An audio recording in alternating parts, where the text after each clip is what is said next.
Salam once again, and welcome everybody to these ending notes of the Passion of Christ journey that we've been having, a textual interrogation through the Gospel of Mark.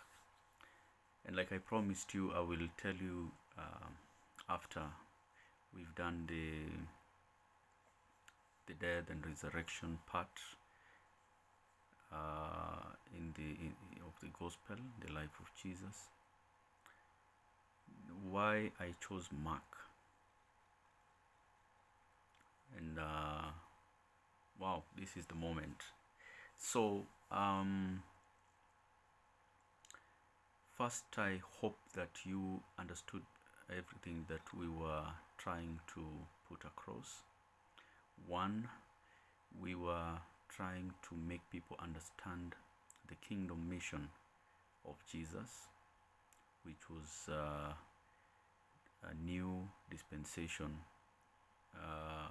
in creating a new community of believers from the old order, where according to the Jewish traditional religion, which is in the Old Testament, in which Christ practiced before his mission.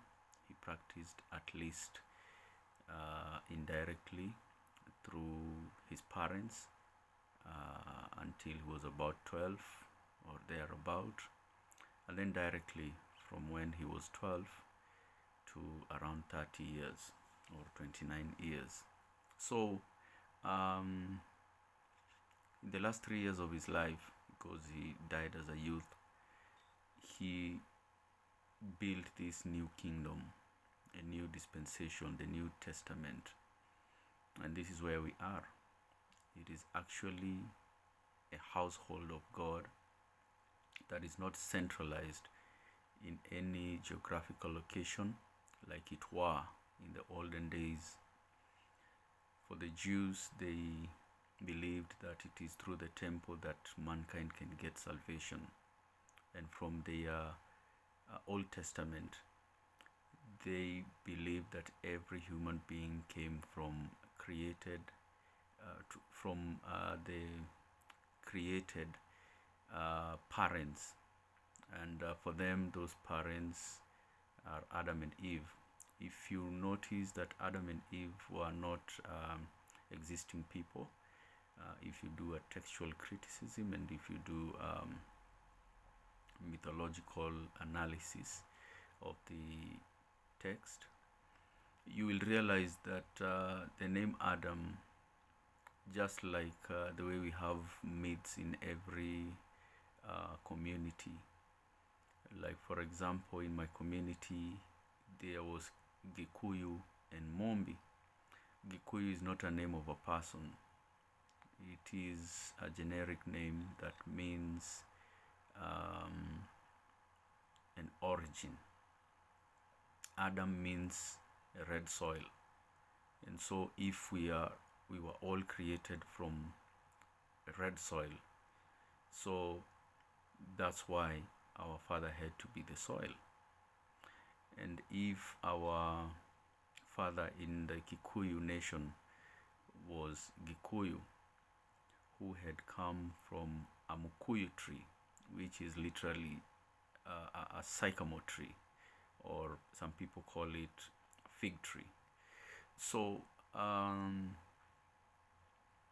Eve, again, her name is connected with creation.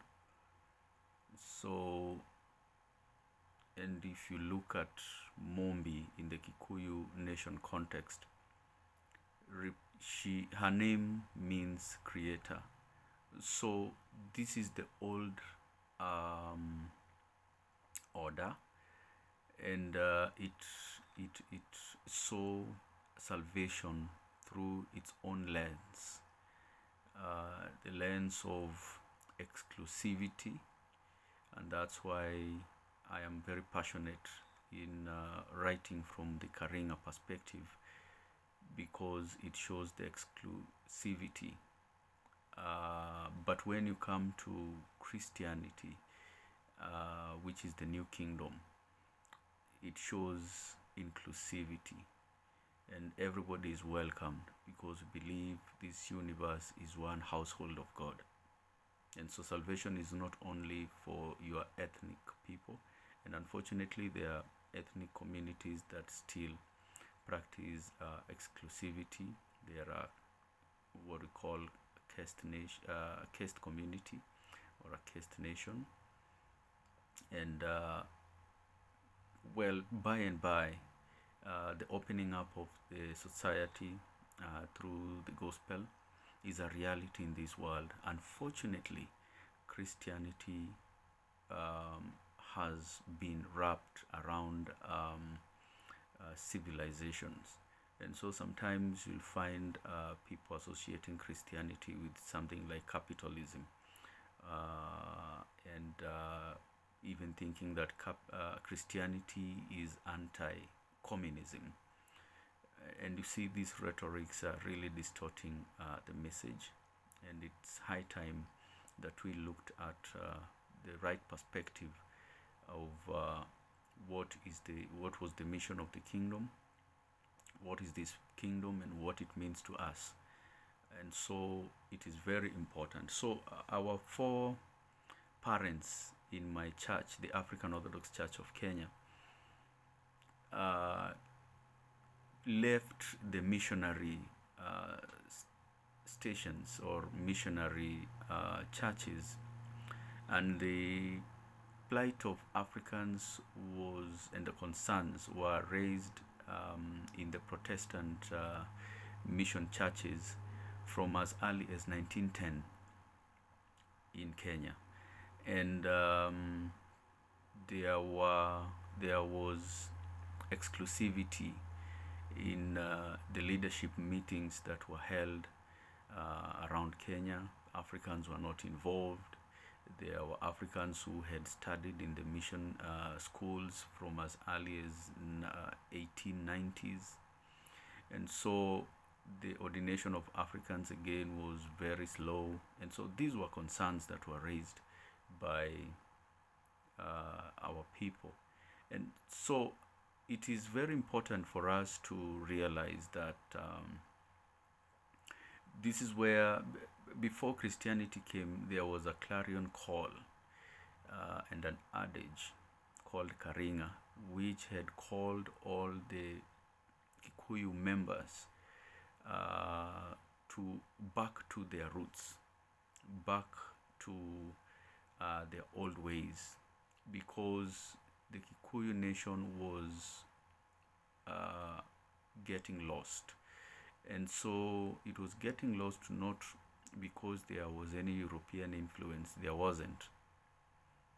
It was getting lost because there were too many intermarriages between Kikuyus and Kambas and Kikuyus and Maasais.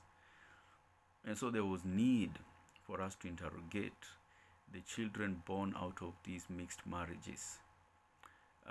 They never represented either of the ethnic groups, and this was an old order. And so the clarion call was quite in order.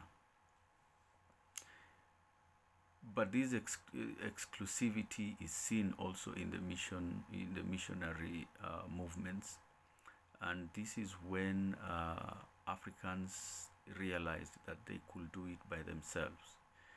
And so those who were bold enough to leave left, and in Kiambu, they called themselves the Kikuyu Karinga Schools Association. And those who left around the area of the other side of Mount Kenya South, Muranga and Nyeri, started their own movement that was called Kikuyu Independent Schools Association. These were the registrations that were done in 1920s.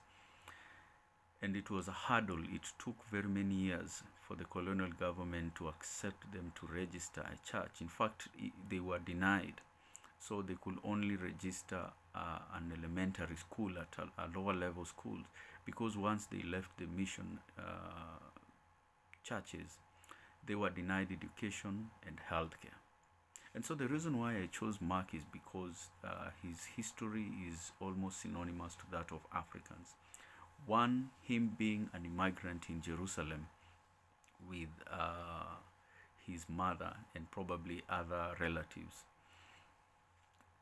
He accepts a role of his fellow Africans, though he may not have been a slave, but he accepts some of the responsibilities, or assumes some of the baggages of a slave. And so when we are told during the Last Supper in his mother's house, there's a man seen carrying a jar of water, which was quite untraditional for Africans and also Jews and probably Romans and Greeks. These were works of servants, and in Africa those were women roles. And so you see this subjugation, again we find it in Mark, and he writes the gospel. Probably he gets the urgency more than the other apostles, the 12 apostles, to write the gospel, and he does so, and he's guided by the Holy Spirit so that liberation can begin sooner. And he was blessed enough to write the gospel before the fall of Jerusalem, and so it becomes very relevant, because for him he is not looking from hindsight the kingdom that was proclaimed, but out of his faith he believes, and he writes down what is really truly what Jesus said and what was going to happen. So for him it was out of faith. The others was out of record purposes, because they came much earlier, much later, sorry. And so you find that also when our forefathers, because they were denied even ordination of priest and so on and so forth, once they got a priest from a bishop from South Africa, of the African Orthodox Church of South Africa, Daniel William Alexander, he catechized both Kenya and Uganda between 1929 and 1934, and he ordained 4 ministers, 2 in Uganda and 2 in Kenya. And this is how the African Orthodox Church began. And in 1942 they wrote a constitution to the Greek Patriarchate of Alexandria, and they wanted to be affiliated to the Orthodox International Church, and they did so, and they wrote a constitution which in the first page it recognizes Mark as an African saint. And this for me it was very important. So I didn't choose Mark. Mark was chosen for me. And so if we continue to look at the history of Mark, Mark left Jerusalem and he came to Africa in 50s, around 52 AD. And so Mark writes his gospel between 64 and 68 AD, and then he's persecuted around 68 and 69 AD. And so you look at this servant of God, and you are amazed, you are not ceased to be amazed that he did a lot. He did a lot. According to the Coptic Church, they place his coming back to Africa at around 42 AD. So it is quite early. He comes back to remember his people and share the good tidings of Jesus Christ. And so the Coptic Church believes that the Church of Africa, or the Church of Africa, or African Christianity, was begun by Mark at around 55 AD. And so after him preaching, the establishment began at around 55 AD. And so there were some dynamics in Egypt then. Alexandria had been a cosmopolitan city for over 400 years. So it was the natives, Copts, were minorities, but the foreigners were the majority. And so most of the Copt people were largely concentrated around the Upper Nile, which is Cairo and the other periphery like the Delta. And so there was always a competition. So when the Catechetical School of Alexandria, which is the first Christian college in the world, began, it was run by Africans. And it was begun by Africans of Coptic nature. And there was some issues, underlying issues of the Alexandrian community accepting the African thinking and the African way of life and the African, because they were the minorities and they were pushed to the periphery. And so despite their awesome, what we can say, wit and prowess, they were relegated to accept the Greco-Roman way of thinking, the philosophy, which featured so much in the early texts, and including people like Augustine from Hippo in Tunisia. There were people like Tertullian, but those were on the other side in the Maghreb. But guys who were in Alexandria, the real Copts like Origen, they were really persecuted. And so what would have been acceptable, because the Greco-Roman ideas and philosophies and principles and values were the dominant ones, they had to be inculcated in this school. But remember, this is an African school for the African church, but they ended up ceding the ground, and they had to begin looking at the Bible, interpreting the Bible from a new Platonic philosophical point of view. And so oppression begins of Africans at that point in Christianity, the new dispensation of the mission of the kingdom mission of Christ. But this is clearly not the mission of Christ. So we shall continue next time, and we'll be able to understand why Mark is very important for African Christianity. Why is it important for you as an African Christian to understand Mark text so that it can be your guide towards the other texts of the Gospels? And so I'll leave it at that, and I pray for you well, and especially our Orthodox brothers and sisters who will be celebrating their Palm Sunday from today. And this holy, the whole week will be a holy week for them, including me. And so we wish them well. We wish them all the blessing during the Holy Wednesday, and subsequently to their Paschal Sunday. So much blessing, and remember your identity, remember your roots, and remember the purpose of God of creating you as an African. Much blessing.